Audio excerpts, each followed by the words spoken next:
E aí, Luanda, como é que você tá?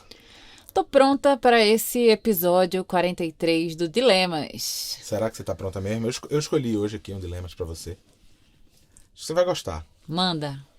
Calma. Vamos explicar uma coisa antes?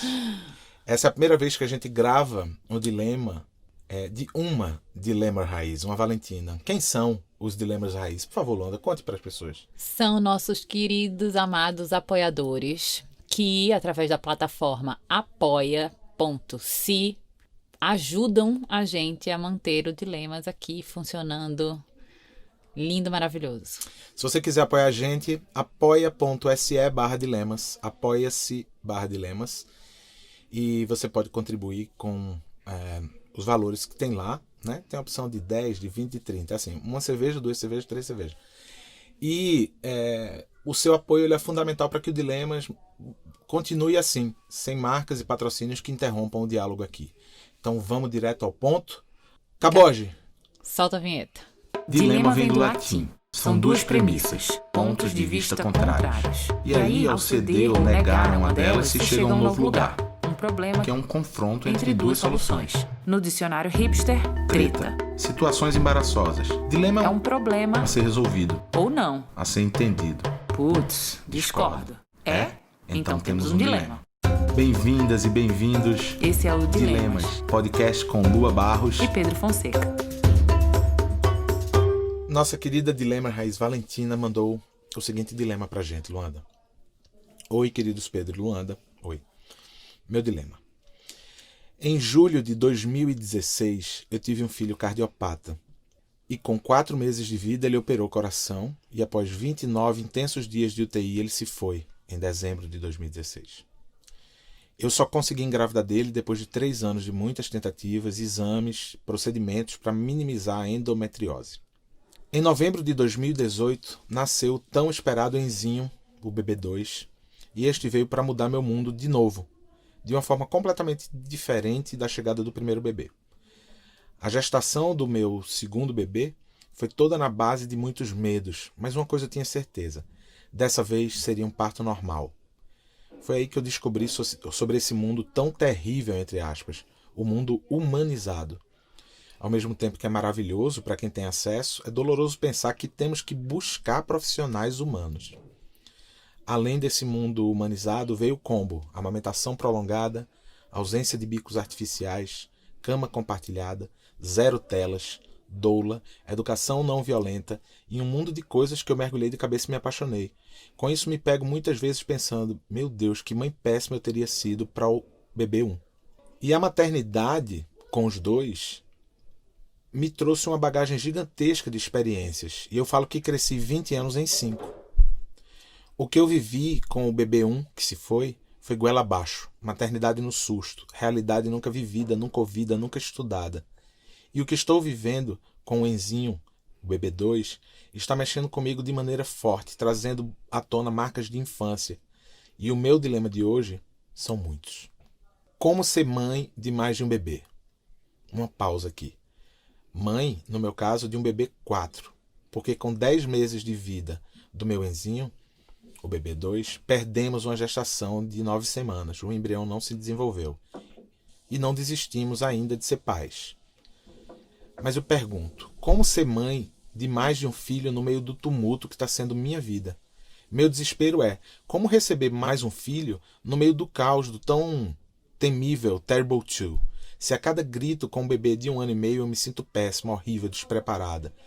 Ainda vou colocar outro filho no mundo? Será que eu vou dar conta? O que esperar de mim? Nessa teoria, que é linda e falsa, de ser mãe, e na dura prática, que é só o que está escondido numa infância difícil. Como não ter medo de ter outro bebê com alguma doença genética? Estou com 35 anos. Como não permitir que esses medos me façam desistir de ser mãe? Como ser uma boa mãe? Permitir menos traumas possíveis? Muitas vezes eu me pego pensando: que bom que o filho 1 se foi e não precisou lidar com aquela mãe que eu seria para ele. E que duro ser essa mãe que eu não quero ser para o meu Enzinho que está aqui, o bebê 2. Eu preciso ser melhor, mas eu não sei como recuperar todo o meu tempo perdido. PS1. Tô morrendo de vergonha de mandar esse dilema por achar que não escrevi direito e não expus exatamente o que penso. Deve estar tudo bagunçado. PS2.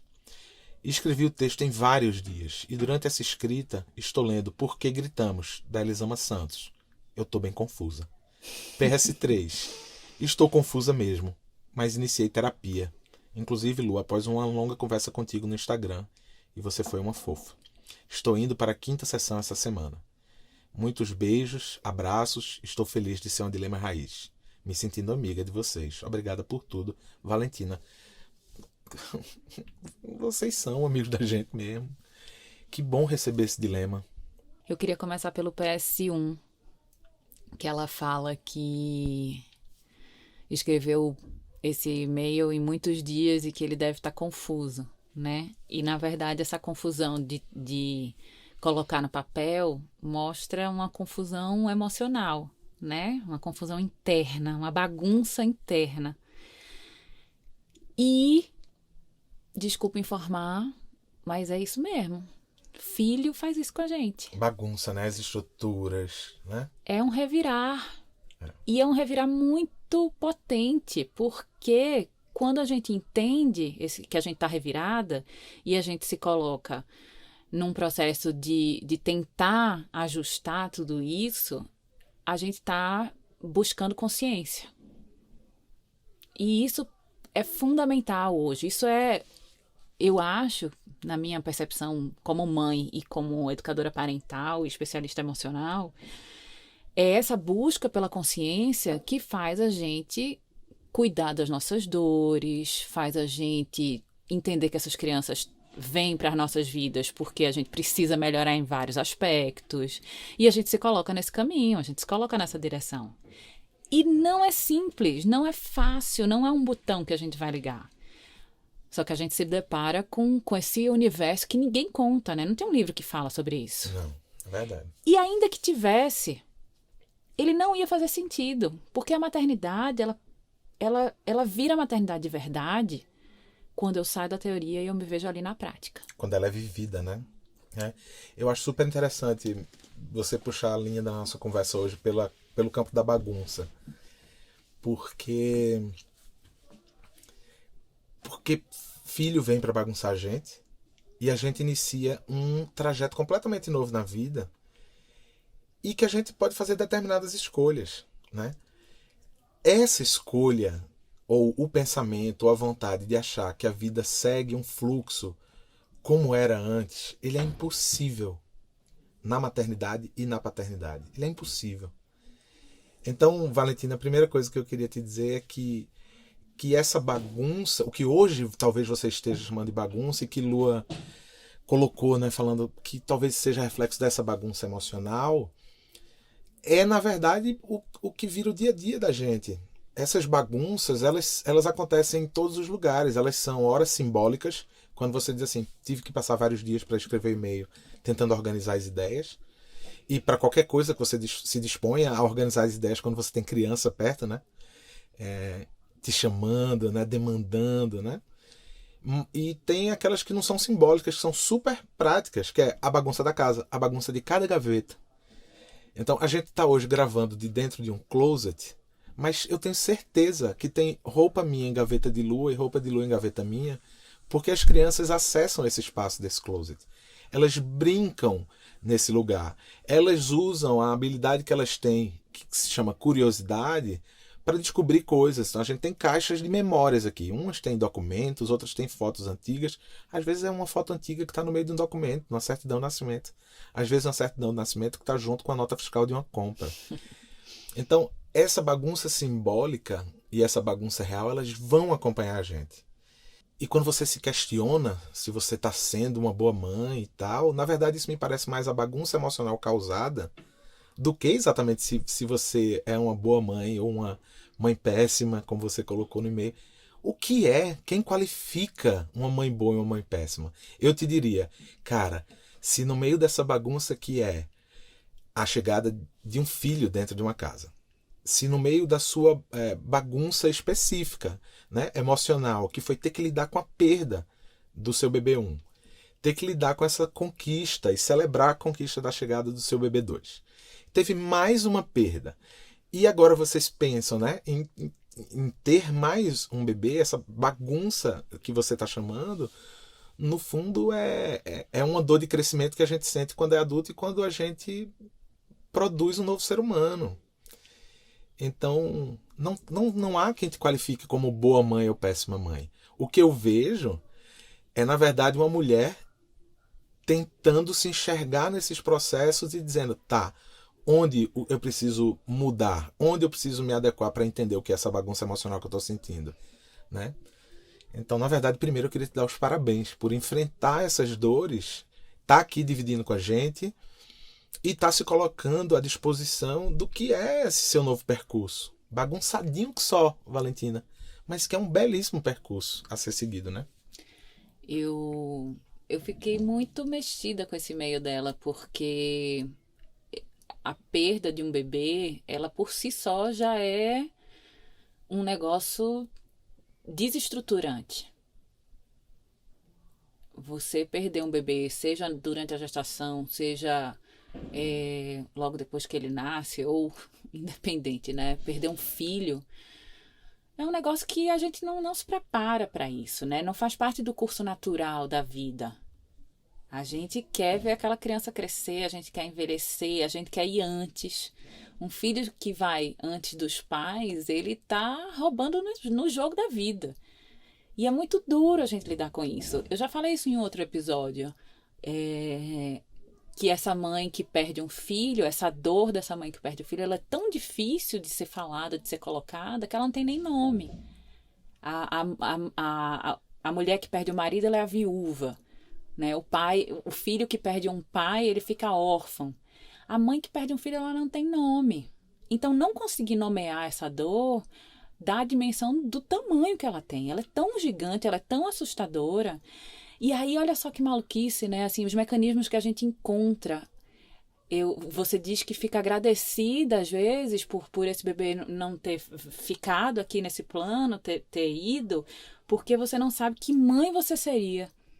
E isso, na verdade, é um jeito de você lidar com essa dor, porque essa dor, ela talvez seja tão grande, ela te traga tantas culpas, tantas dores, que você não está conseguindo lidar, e você diz assim, não, ainda bem, porque eu não estava preparada para ser mãe ainda, né? Eu não tinha lido livros suficientes, eu não tinha ouvido podcasts suficientes, eu não tinha feito cursos suficientes.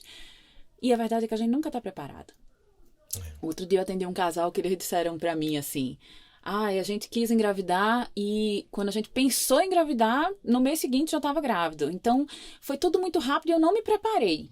E eu achei engraçado, né? Porque você tem essa fantasia de que a gente vai se preparar para isso. Não iremos. O filho, não é a chegada de um filho, não é a arrumação do quarto do filho, né? Não é isso, se preparar, né? É muito simples a gente achar que tudo aquilo que faz parte desse imaginário do receber uma criança na vida da gente, ele é passível de uma preparação nossa. Um planejamento, né? Que, cara, a gente não sabe como vai ser esse ser humano que vai chegar, né? Ela fala do medo dela de uma quarta gestação, porque ela diz que está há 35 anos, do medo dela ter uma criança com doença genética, mas toda criança pode ter uma doença genética, né? Independente da idade independente dela. da idade da mãe e tal, do pai. Então, não há como se preparar. Não, e deve até ter gente, né, que casou, faz um mapa genético, junta um com o outro para minimizar esse tipo de possibilidade. Mas o que a gente está querendo? Pois é. Né? Eu fico muito assustada com esse nível da tecnologia, né? Onde a gente escolhe num processo de fertilização, tem uma probabilidade se vai ser menino ou se vai ser menina. Eu acho isso muito louco, porque é uma tentativa da gente controlar uma coisa que não cabe o controle. E em que, em tese, é para ser incontrolável. Já que atravessa a gente em tantos lugares, o parto é uma coisa incontrolável. Ela falou disso, da preparação dela para a chegada do segundo Enzo, né? Que veio todo o processo de doula, de preparação, da amamentação, não sei o quê. Mas esses são preparos que acalmam mais a gente, o nosso coração, do que exatamente deixam a gente preparado. E né? eu vou falar uma coisa que eu posso até ser criticada, e tudo bem. Mas eu vejo uma corrida de mulheres para cumprir esse checklist, né? Que ela fala, né? Dos processos humanizados. Então, o parto natural, a doula, a amamentação prolongada, a cama compartilhada, o BLW, né? Uma série de coisas que você coloca como sendo a maternidade ideal, a maternidade boa, e você quer correr atrás daquilo, você quer fazer tudo aquilo, porque você entendeu que aquilo é o bom, é o melhor. Só que você não dá conta. Emocionalmente, você não está preparada para amamentar por 2 anos. Você não está preparada para compartilhar sua cama. Você não acredita em tudo que está ali e você vai em frente achando que aquilo é o melhor. Por quê? Porque a gente precisa de receitas. E na maternidade, sorry, não vai ter receita. Não vai ter receita. A gente precisa encontrar aquilo que a gente dá conta. Aquilo que cabe na nossa dinâmica. Aquilo que a gente acredita. E que a gente banca, independente do que as pessoas ao nosso redor acham. Então, eu sou super crítica a esse modelo de maternidade que prega que o seu filho precisa daquilo. Precisa da cama compartilhada. A mãe que não amamenta porque o vínculo só é criado. Gente! E aí eu vejo isso na minha prática profissional e vejo isso na minha prática como mãe, né? João é filho de uma cesárea eletiva, ou seja, marcado pelo médico sem trabalho de parto, com 38 semanas, mamou durante 2 meses e depois foi para mamadeira, porque apesar de eu ter leite, a pediatra na época me orientou a complementar e rapidamente ele largou o peito. E é a coisa mais... Dormia no berço, num quarto, sozinho, né? Nunca dormiu na minha cama, nunca, nunca, nunca. E é a criatura mais apegada da casa, assim. Ele é um gato. E ele tá grande, tá com 11 anos. E é uma coisa que eu digo assim, João, pelo amor de Deus, deixa eu respirar, criatura. E a gente tem uma relação e um vínculo que, desculpa, eu não passei por esses requisitos. Perfeito. Eu não cumpri essa maternidade perfeita. Mas, o que aconteceu? Por que eu acho que eu tenho esse vínculo com o João? Porque eu estava ali. Eu te ouvindo falar agora aqui, me vem essa opressão. E essa opressão é uma opressão para as mulheres, né? Direcionada às mulheres. A maternidade ideal. Essa busca incessante por essas fórmulas, assim. Cara, cada vida é uma história. Cada vida é uma história. E aí, Valentina, a história do seu primeiro bebê foi aquela história. É uma história que ela tá com você. Uma história que te trouxe dor, como você disse, te trouxe amadurecimento, mas é a história daquele bebê, né? Dolorosa. Tem a história do segundo bebê que tá aí com vocês, que é a história de você tentando ver o que é a sua maternidade. E não a maternidade do outro. Da outra, né? A maternidade da outra, assim. A maternidade... É isso tudo. Toda essa lista que você trouxe. Vem mais uma perda na sua história e agora mais um pensamento de ter... Não haverá essa maternidade ideal. Não haverá um checklist. Não haverá garantias de que tudo estará sob controle. E cada vida vai ser vivida com sua história. A gente não teve as nossas. Quem aqui que está ouvindo a gente pode consultar aí a mãe e o pai e pensar se houve uma maternidade ideal. Eu não vou nem falar de paternidade ideal, porque eu já vou dizer aqui, não houve. Porque os nossos pais, a geração anterior, ela simplesmente estava desconectada. Os homens estavam absolutamente desconectados do seu papel de ser pai. Então não vou nem entrar nesse mérito. E isso que você traz, né, que você falou de todos esses processos e colocou nessa classificação da humanização, que é tão contemporâneo falar sobre isso, né? A humanização do parto, a humanização do... Cara, a gente só pode cuidar de humanizar a si próprio, a si própria. A gente só pode pensar nisso que a gente chama, né, de humanizar pra gente mesmo. E eu entendo quando você diz, caramba, procurar profissionais humanos ou profissionais humanizados. Existe sim uma enorme dificuldade da gente, além de fazer o nosso esforço para se humanizar, ainda ter que buscar pessoas que se aliem aos nossos princípios e valores éticos e morais. E é muito difícil, mas pensa que tem também os contextos históricos. Pensa que a medicina no Brasil passou décadas formando apenas especialistas. Se você chegar para um cara da minha geração, 44, 45 anos, que ele seja radiologista e pedir para ele fazer um exame clínico em você, apesar de ele ter feito faculdade de medicina, ele não vai conseguir. Porque as faculdades de medicina fizeram esse esforço para que todo mundo virasse especialista em alguma coisa. E aí foram se formando castas. Então, no âmbito da obstetrícia, você tem castas. O obstetra, o anestesista que faz parte da equipe, com a subanestesista que faz parte da equipe, com o, sabe? Foram feitas castas, transformando isso num enorme negócio. Então essa desumanização, ela começa muito antes desse tempo atual que a gente está agora, que é brutalmente desumano, diga-se de passagem. Mas como é que a gente faz? A gente precisa mesmo, essa busca por essas pessoas, eu acho, eu vejo, Valentina, que é uma busca menos sobre o profissional e mais justamente sobre o ser humano que você procura para estar junto com você, junta com você nessa jornada que vai se iniciar se você engravidar de novo. Então, Lua falou da experiência de João, né? Que uma cesárea letiva 38 semanas. Corta para Joaquim, a gente já aqui em Brasília.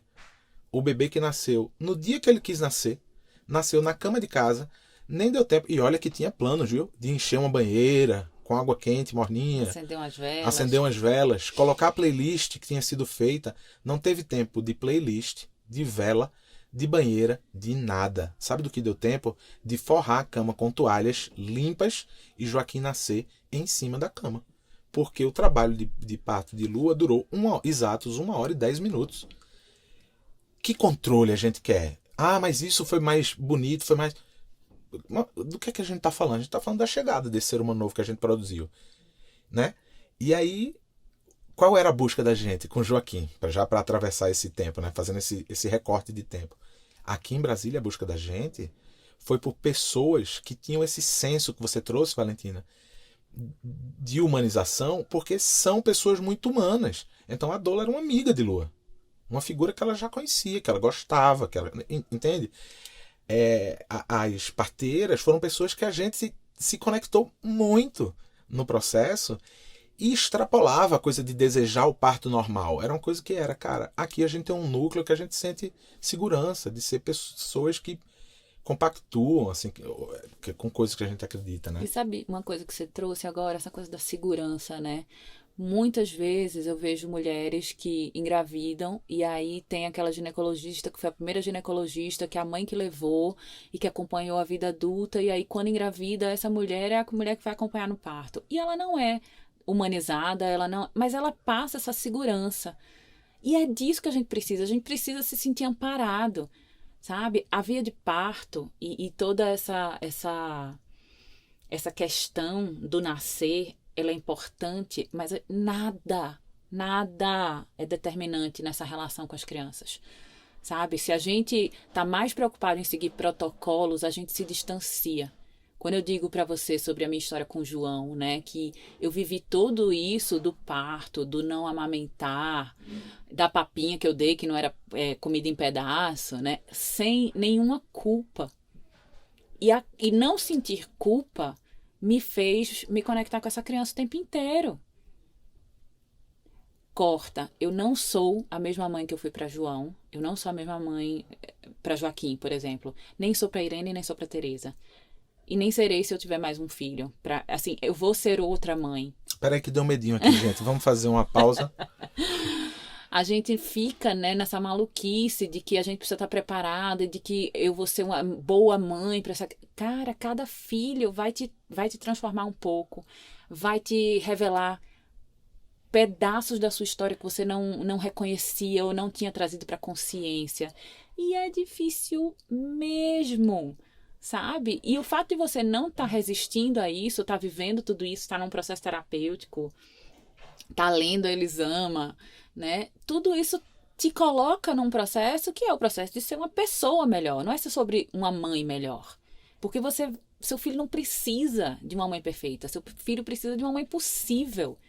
Do que você dá conta? É isso.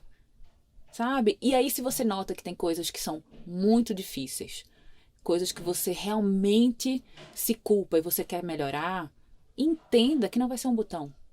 Entenda que vai ser um processo de desconstrução de uma crença inteira para reconstrução de uma nova verdade. Que você precisa caber dentro dessa verdade. Porque você vai se sentir inadequada. Sim. E bom, Valentina, trazer esse pensamento que é: você não será a mesma mãe. Isso, eu amei isso que você falou. Que assim, você não foi a mesma mãe para o João, que você é para Joaquim, não é para Irene, não é para Teresa. Pensando nisso, a gente nunca é a mesma mãe, o mesmo pai para filhos distintos. Porque veja bem, se são vidas diferentes que estão ali, comportamentos, personalidades diferentes, a gente também aprende a reagir de formas diferentes. Não haverá nem a maternidade ideal, que é esse lugar consolidado, esse né, púlpito onde se coloca, nem haverá essa mãe perfeita, nenhum filho terá mãe perfeita, e também não haverá a mesma mãe para filhos diferentes, o que é mais simples até, talvez, dentro dessa sua dor de pensar. O que vai acontecer, sabe o que é, Valentina? Se vocês engravidarem de novo e tiverem mais um Enzinho ou uma Valentina, o que vai acontecer é que vocês vão ser mãe e pai diferentes para essa nova existência. Diferente do que é para esse Enzinho que está aí com vocês agora. E diferente do que você foi como mãe para o primeiro, né? Porque através da morte você se despede dele, essa morte precoce, né? Arrumar o filho, arrumar o quarto do filho que já morreu, já partiu. Sabe, essa dor, ela... Mas aí tem também um aspecto seu, de como você lidou com isso, né? Então, acho que vale esse pensamento de que essa busca, essa intensidade dessa tua busca, ela não pode se tornar talvez uma coisa opressora, essa perseguição. Eu quero ser uma mãe melhor aqui, uma mãe melhor ali. Não! A luta é para que a gente seja gente melhor, e os nossos filhos vão colher frutos disso. Porque eles vão olhar, primeiro eles olham para cima, né? Na visãozinha deles lá de baixo, eles olham para cima e veem aquela referência, e isso sim ajuda que eles tenham uma noção de mundo determinada, sobre a nossa humanidade, sobre o nosso processo de humanização dentro dessa célula que se chama família, e que tem tantas configurações possíveis. Mas, cara, é pensar talvez nisso, que mãe diferente você será. E não adianta se preparar, não. É desejar e viver essa escolha. Eu quero ser uma mãe assim, quero ser uma mãe assada, vou lutar por isso. Tem essa coisa, né, da idealização, da fantasia da mãe que eu vou ser. E aí eu leio todos os livros, acompanho blogs, tal, não sei o quê. Quando o filho nasce, eu me vejo ali naquela realidade que beira o insuportável, né? A criança que não dorme, a criança que chora muito, a criança que não mama. Quando cresce, a criança que grita, a criança que desafia. E você, apesar de ter lido tudo, você se sente sem recursos. Porque o convite que aquela criança está fazendo é para que você mergulhe nos seus porquês. É um convite para que você mergulhe aí e desarrume esses baús que estão fechados dentro da gente e entenda que novos caminhos você vai ter que percorrer. E aí não está no livro. Não está no livro. Tá? O que acontece? O que o livro serve? Para que serve o meu trabalho, por exemplo, como educadora parental? Serve para te ajudar a fazer perguntas. Mas as respostas, elas precisam ser suas. Eu fiquei achei bonitinho, né? Eu lancei essa semana, a minha 4ª turma do meu curso de parentalidade positiva. E aí eu recebi um e-mail de uma mãe de 51 anos. Disse assim: olha, fui mãe super jovem, tenho 4 filhos, a mais nova hoje tem 14 anos. Você acha que eu devo fazer seu curso? Que bonitinho. E eu achei demais isso, né? E eu falei para ela: se tá vindo essa vontade, vamos juntas. Sim. E ela preocupada se iria se sentir culpada pelo que deixou de dar para essa primeira filha. Oh, gente. E é muito engraçado, né? Como a gente fica olhando pro que faltou. E os nossos filhos, eles vão lidar com o que faltou. Porque vai faltar sempre. Cara, eu sou mãe de 4. Eu não posso ter a fantasia de que eu atendo todas as necessidades dos meus 4 filhos. Tem horas que um fica descoberto mesmo. Porque eu não consigo estar em todos os lugares. Eu não consigo atender 4 pessoas, mais marido, mais casa, mais me atender a minha profissão. Então, eu cuido dessas minhas faltas com generosidade comigo também. É a gente ser viável, né? Nesse sentido. A gente ser viável, a gente ser o que a gente consegue ser, o que a gente alcança e tal. Sabe uma história que eu lembrei brutal? Eu escrevo cartas para as crianças desde que João nasceu. E quando a gente teve Irene, isso se intensificou muito. Porque aí, é isso que Lua falou, né? Tanta coisa demandada, o trabalho, as crianças, a companheiro ou a companheira e tal. E eu olhava para essas cartas como um lugar memorial, onde eu contaria não apenas sobre o crescimento deles, que eles pudessem no futuro olhar para isso, mas inclusive de contextos históricos, né? E era um contexto histórico, que estava pesado, né? O mundo já vinha anunciando aí crises, né, globais e todo mundo muito preocupado com isso. A gente também preocupado com os perrengues de trabalho, porque nossas carreiras mudaram, enfim. E eu lembro que uma dessas cartas eu falava que mesmo diante de tudo isso que deixava minha cabeça confusa, eu falava explicitamente para as pessoas que desejavam ter filhos. Eu dizia, cara, desejem mesmo. Se puderem, tenham mesmo. Porque criança é uma revolução. Criança, quando chega, é uma revolução. Pois bem, ainda existia Facebook na época. E um cara que eu não conhecia, mas que havia me adicionado ali como amigo, me seguia ali os textos. Um cara, ele escreveu um verdadeiro manifesto para mim, repudiando o meu estímulo às pessoas que tivessem filhos. Porque ele dizia que era uma irresponsabilidade pensar em crianças no mundo que estava se pondo. Nossa, eu não lembro disso. Ele me esculhambou, ele era um recifense e escrevia de Londres. Depois eu soube dos processos patológicos dele por amigos em comum que a gente tinha. Mas olha só, tô falando dos processos patológicos, não tô querendo ironizar o cara não. É porque haviam processos patológicos que ele precisava tratar. Mas a questão que eu ponho aqui é o que ele trouxe, que foi uma crítica a esse estímulo, né? Ao que eu tinha falado, né? E ele pegou muito pesado comigo. Foi um daqueles jeitos de se comunicar com extrema violência verbal, com um tipo de crítica que não adiciona nada e tal, que faz... Sabe quando a gente tem uma sensação, alguém diz alguma coisa pra gente e a gente diz assim, rapaz, eu preciso sair das redes sociais e ir embora, desligar o computador, essa vida digital, só tem ódio. Sabe quando isso já aconteceu com vocês? Pois comigo aconteceu nesse dia, quando eu recebi esses escritos desse cara. Aquilo que ele estava dizendo para mim, naquele momento, me feriu. E era isso, é o que eu falei. Eu dizia, cara, eu vou sair desse Facebook, eu vou escrever as cartas somente para meus filhos, guardar onde eu guardo, num arquivo na nuvem, vou publicar meu livro, porque eu já tinha essa ideia de mais na frente publicar um livro. Quem quiser comprar, @editora Zuc. E aí eu demorei para responder ele, né? Eu demorei um tempo, assim. Um tempo no ambiente digital. Eu devo ter demorado 3 dias para responder. E eu só consegui responder pro cara dizendo o seguinte: eu imagino que você não tenha filhas ou filhos. E eu imagino que essa dureza toda que você trouxe reflete um medo seu diante do mundo. E você provavelmente deve estar aflito com o que está acontecendo no mundo. E o que eu tenho para te dizer é assim: bom, cada um cuida do seu quinhão.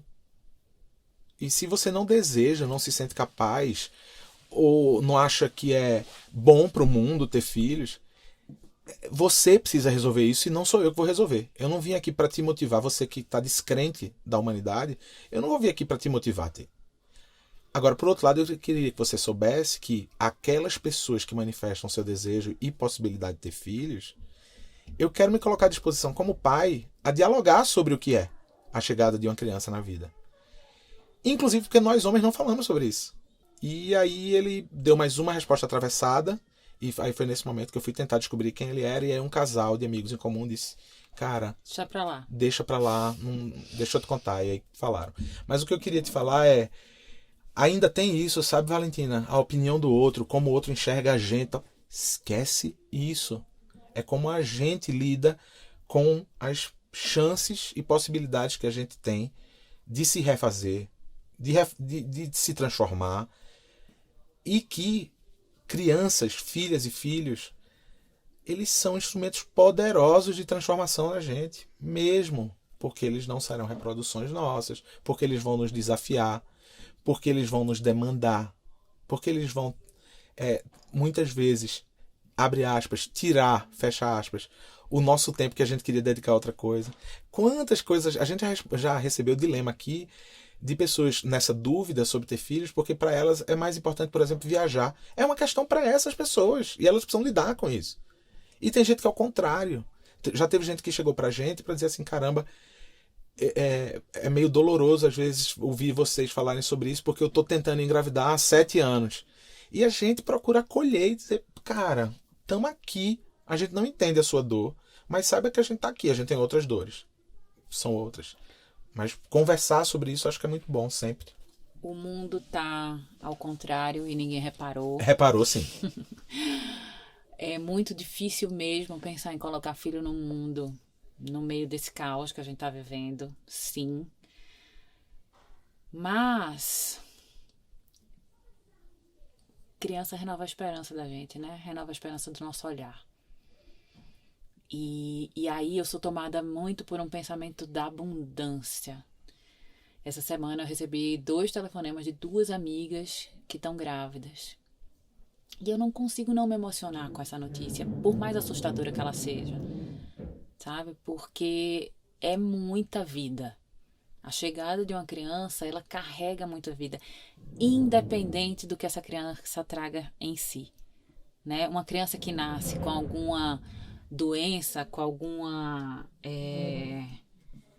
questão de saúde, ela não vale menos, ela não é menos. Ela não pode ser evitada ou deixada, porque é uma criança que carrega toda essa vida que qualquer outra criança carrega. É um medo legítimo? Claro que é um medo legítimo, porque uma criança que nasce atípica ou que nasce com algum tipo de doença, ela demanda da gente uma reinvenção, né? E nós somos colocadas, as mulheres são colocadas nesse lugar de guerreiras. Não tem nada de guerreira.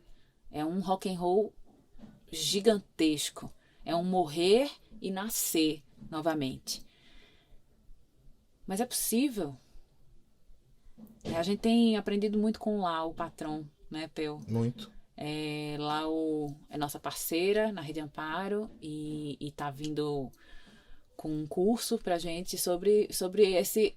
A gente se humanizar, a gente humanizar nosso olhar para essas crianças que nascem diferentes do que a gente esperava, né? E aí coloca a gente de frente com isso, assim, é muito mais sobre a nossa expectativa do que sobre o que é de verdade, né? Então, sobre esse medo que você traz, Valentina, desse mundo, dá medo mesmo, mas e aí? Por que você quer ser mãe mais uma vez? Eu acho que talvez essa seja uma boa pergunta para você se fazer, né? Você já foi mãe de um bebê, você é mãe desse segundo bebê que tá aqui, você já engravidou uma 3ª vez, né? Essa busca por essa outra criança, ela quer preencher algum vazio? Talvez esses questionamentos precisem ser feitos entre você e seu companheiro, né? Porque não é sobre se vai nascer com saúde, se o mundo vai ser bom, se... Não é sobre isso. Essa vontade, ela é legítima, você consegue amparar ela dentro de você, amortecer essa vontade, sustentar essa vontade, independente do que vier, então vai em frente. Se não, não. Se não, para e questiona, e reflete, né? E analisa. Não tem que ser mãe para provar nada para ninguém. Não tem que ter mais um filho para provar nada para ninguém. E nem criar a expectativa de que um filho vem para ser alguma coisa.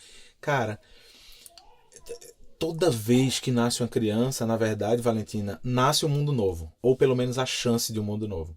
Porque criança, por si só, sozinha, já é um mundo.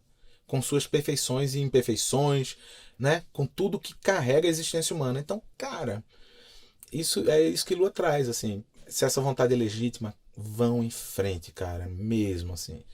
Porque vai ser transformador. Como foram suas experiências até aqui? Vai ser fácil? Não dá pra dizer. Pouco provável, eu Não dá pra diria. dizer, Agora também é isso, é tão fora do nosso controle que pode ser tudo. Pode ser fácil, pode ser... Lembra quando sua mãe foi perguntar pra você sobre Teresa? Que aí um dia, uma conversa da minha sogra com Lua, e aí minha sogra disse que a grande preocupação dela quando a gente engravidou de Joaquim foi, caramba, será que ele vai ser que nem Teresa, que nem dormia? E Lua, assim, no lugar que estava, no café da manhã, comendo, olhou pra ela e disse, Teresa não dormia?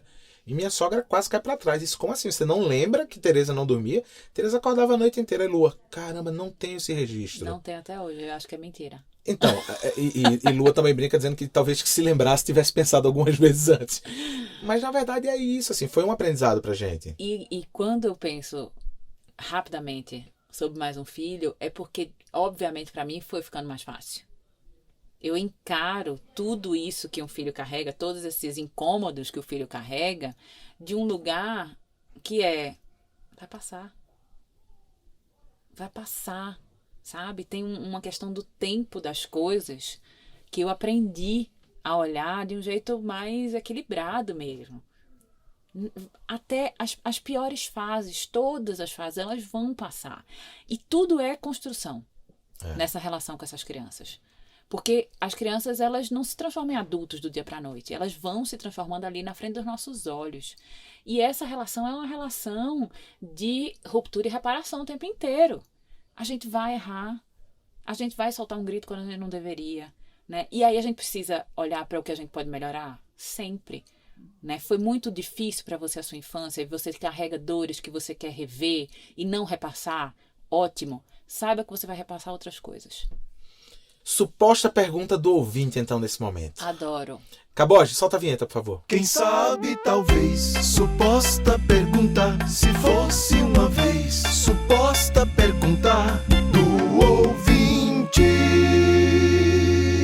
Suposta pergunta do ouvinte vem do PS2 da Valentina, Luanda, que é o seguinte, que ela disse que leu Por que Gritamos, da Elisama Santos, e ela diz assim, estou confusa. A gente conhece bem o trabalho de Elisama, né? Por que você acha que ela ficou confusa, exatamente? Porque eu acho que o livro, eu ainda não li, tá? Mas eu conversei muito com a Elisama sobre o livro e conheço o trabalho dela. E eu acho que a Elisama convida as pessoas a se responsabilizarem.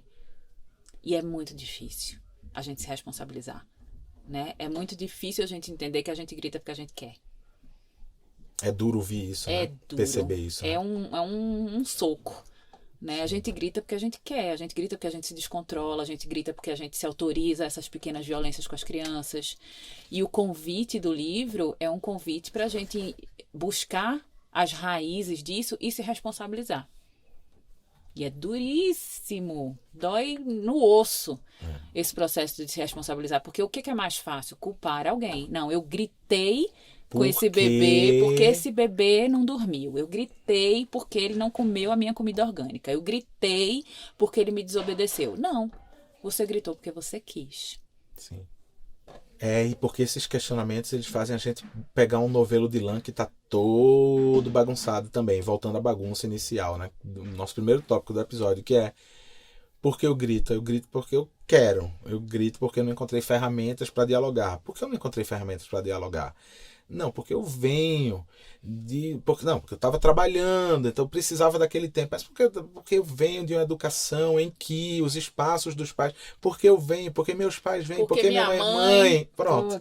Esse novelo é longão. Ele vai dar... Lembra ali o Minotauro? Que você tinha que entrar com a lãzinha para saber sair? Tem que ficar segurando esse novelo para poder voltar pelo caminho, Valentina. Eu só desejo assim que vocês, primeiro, olhem para essa escolha e que, se ela for genuína, eu desejo profundamente que essa escolha ela seja levada da forma mais amorosa por vocês, que ela aconteça e que você descubra essa nova mãe que você será, essa nova outra mãe, essa mãe diferente dessa mãe que você é do Enzinho de hoje, diferente da mãe que teve que se despedir de um filho. a mãe que virá sempre vai ser uma outra mãe. E você, como mulher, o seu papel nisso é o que você mesma trouxe, é procurar como a gente se humaniza, né? E não esperar muito isso dos outros. A gente vai se aliando, se juntando por afinidade a quem está com a gente nesse barco. Eu acredito muito nisso. Eu tô aqui me disponibilizando para destruir o mito da mãe perfeita. Então tem uma marreta aqui, se você quiser te empresto. Porque a gente precisa marretar esse mito, a gente precisa quebrar ele em muitos pedacinhos, porque ele é absolutamente opressor. Essas cartilhas todas, inclusive a cartilha da parentalidade positiva, que é a cartilha na qual eu trabalho, se ela for lida como um conjunto de regras que devem ser seguidas, não vai funcionar. Não vai funcionar. Vai te gerar mais frustração. Não é sobre isso. É sobre a gente entender o que a gente dá conta. É sobre a gente olhar para o que a gente não dá conta e tentar buscar, sim, ferramentas para se melhorar, entendendo que não é sobre a criança. Quase nunca é sobre nossos filhos. É muito sobre a gente. E é difícil mesmo. E vai ser uma longa jornada que dura aproximadamente a vida inteira. É isso aí. Valentina, segue nosso abraço caloroso. Vai ser muito bom o que vai acontecer, porque essa semana, justamente, os Dilemas Raiz vão receber esse episódio primeiro. Quer dizer, vão receber na quarta-feira, antes, né? E aí depois na quinta-feira a gente disponibiliza nas plataformas. Vai ser muito bom que a gente vai ouvir isso em grupo, no nosso grupo no Telegram. Então, acho que vai ser um bom momento para a gente debater e para a gente te abraçar coletivamente, viu, Valentina? Saiba disso. Para quem quiser mandar o seu dilema, é só escrever para luabarros@redeamparo.com.br ou para oi@pedrinhofonseca.com.br. Muito feliz com esse dilema de hoje. Acho que é uma questão que atravessa a gente demais. E tomara que isso gere bons diálogos, frutíferos diálogos para as mães, para os pais que estão vindo aí. Um beijo para vocês, até a próxima semana. Um beijo, até quinta. Solta a vinheta, Caboge! Dilemas. Mostre os seus que a gente mostra os nossos.